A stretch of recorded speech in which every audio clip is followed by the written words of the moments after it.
Kasi talagang si Coach Tim Cone, ganyan eh. Talagang nag-erupt yan eh sa mga bagay, no. Napanood nyo yung mga huling ano niya, eksena, di ba? Noon.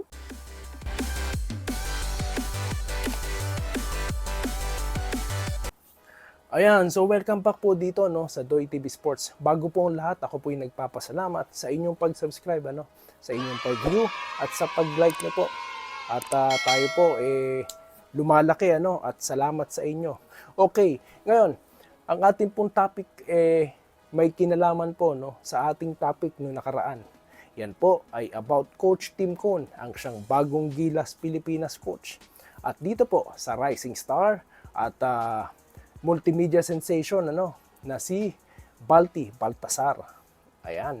So, ano pong mga napag-usapan natin doon? Well, nagpalitan po ng mga pahayag. Ayan. Kung bakit wala sa World Cup itong si Balti.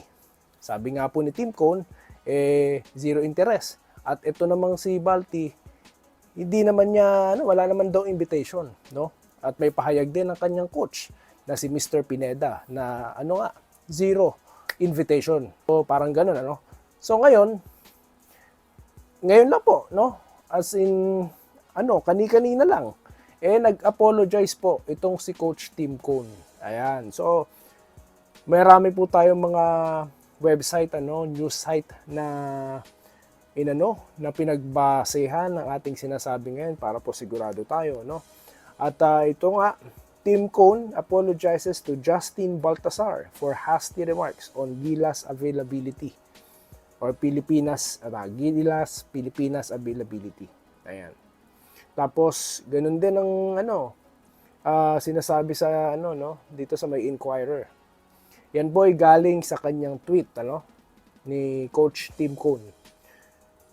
Ang dahilan niya of course I don't want to start off this journey with a controversy, so I'm going to do my best to clarify it.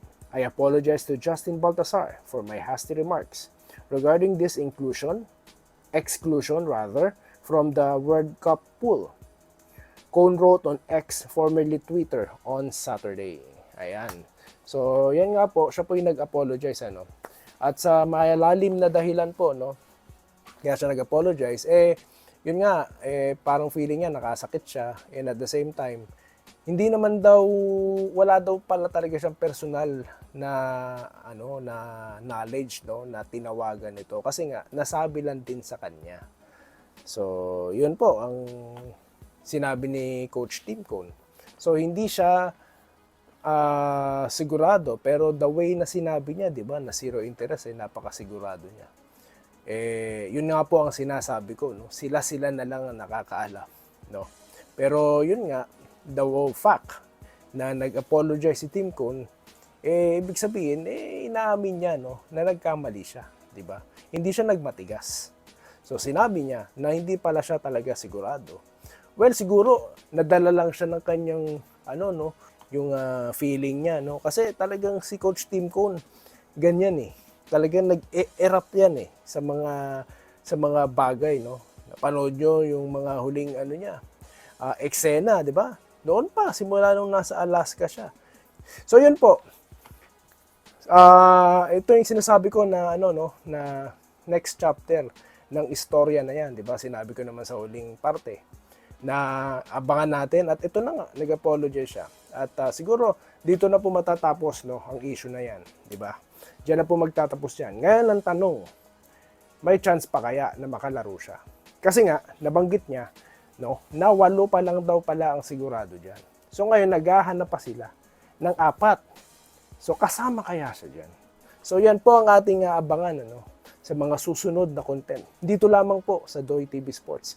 At kung nagustuhan nyo po ito at gusto nyo pong subaybayan ang ating mga istorya na katulad nito, mag-subscribe na po kayo, At muli, ako po ay nagpapasalamat at magkita-kita tayo sa mga susunod na content kagaya nito, boxing at basketball. Dito lamang po sa Doy TV Sports. Salamat po sa panonood. Subscribe na para sa mga susunod na basketball at boxing videos.